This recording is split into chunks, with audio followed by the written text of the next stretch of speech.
Gloria, Deo Gracias. Selamat pagi para kader orang muda, dimanapun Anda berada. Senang bertemu Anda kembali. Hari ini tanggal 17 Juli. Judul dari materi kita hari ini adalah Inisiatif Menggunakan Intuisi. Lalu bertanyalah raja kepadaku, sedang permaisuri duduk di sampingnya. Berapa lama engkau dalam perjalanan, dan bilakah engkau kembali? Dan raja berkenan mengutus aku sesudah aku menyebut suatu jangka waktu kepadanya. Dari kitab Nehemia bab 2 ayat yang ke-6. Nehemia tidak bisa tenang ketika dia mendengar tembok Yerusalem runtuh. Dia harus bertindak. Dari semua hal yang harus ditakuti seorang pemimpin, rasa puas harus ada dalam daftar yang paling atas.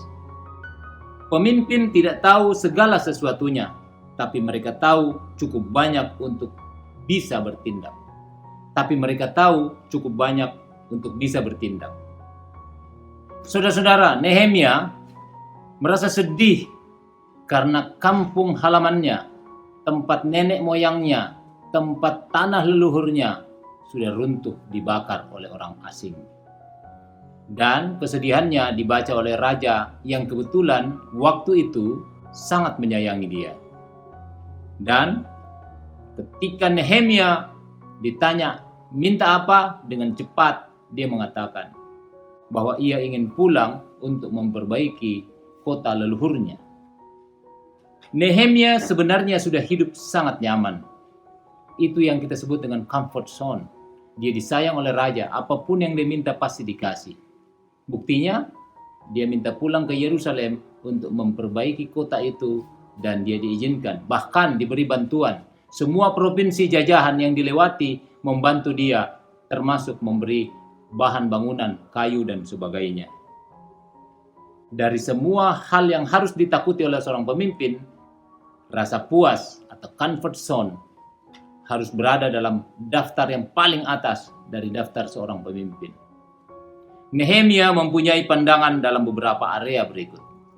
Yang pertama, dia tahu berapa lama proyek itu akan berlangsung. Cepat berpikir. Nehemia memberitahu Raja Artasasta pada saat itu waktu yang pasti berapa lama dia akan absen dan akan kembali. Yang kedua, dia tahu bagaimana caranya sampai ke sana. Seorang pemimpin bukan hanya tahu untuk berjanji, untuk membuat rencana dengan pasti dan berjanji untuk melakukan dengan baik, tetapi dia juga tahu bagaimana cara mencapai tujuannya. Nehemia meminta surat izin untuk melewati provinsi di seberang Sungai Efrat. Roadmap-nya sudah ada. Dia bikin dan dia tahu persis bagaimana harus bertindak dan apa saja yang diperlukan untuk mencapai ke sana. Yang ketiga, dia tahu apa yang dia butuhkan untuk menyelesaikan pekerjaannya. Ya, seorang pemimpin tahu dan harus tahu betul apa saja yang dia butuhkan. Nehemia meminta kayu dari Asaf untuk memasang balok pintu gerbang dan tembok. Nehemia rupanya tahu sumber daya yang dia butuhkan dan sumber daya yang ada di sekitar tempat dia akan memperbaiki kota itu. Dan siapa saja yang akan bisa membantunya. Dan yang terakhir, dia tahu tangan Tuhan menyertainya. Ini yang paling penting. Seorang pemimpin harus tahu bahwa Tuhan ada di belakangnya dan selalu memberi dorongan dan juga ada di depannya untuk menjadi penuntunnya. Dan yang pasti ada di dalam hatinya dan selalu menyertainya. Nehemia mendapat semua yang dia inginkan karena tangan Tuhan menyertainya. Apa yang dikatakan intuisi Anda sekarang ini? Apakah Anda mendengarkannya? Dalam beberapa tema yang lalu kita bicara tentang intuisi. Dan sekarang kita masih menyinggung tentang intuisi. Ini menarik. Intuisi yang kita bisa dapatkan dan kita bisa dengar bisa menuntun kita untuk mendapatkan hal-hal yang baik. Ketika kita menggunakan intuisi itu, kita berinisiatif untuk menggunakannya dengan baik.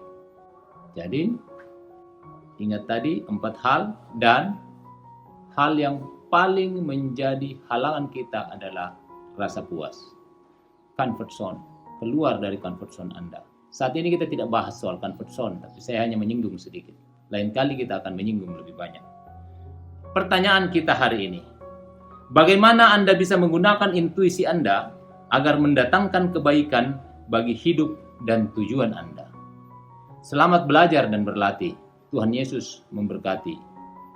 Gloria Deo Gratias.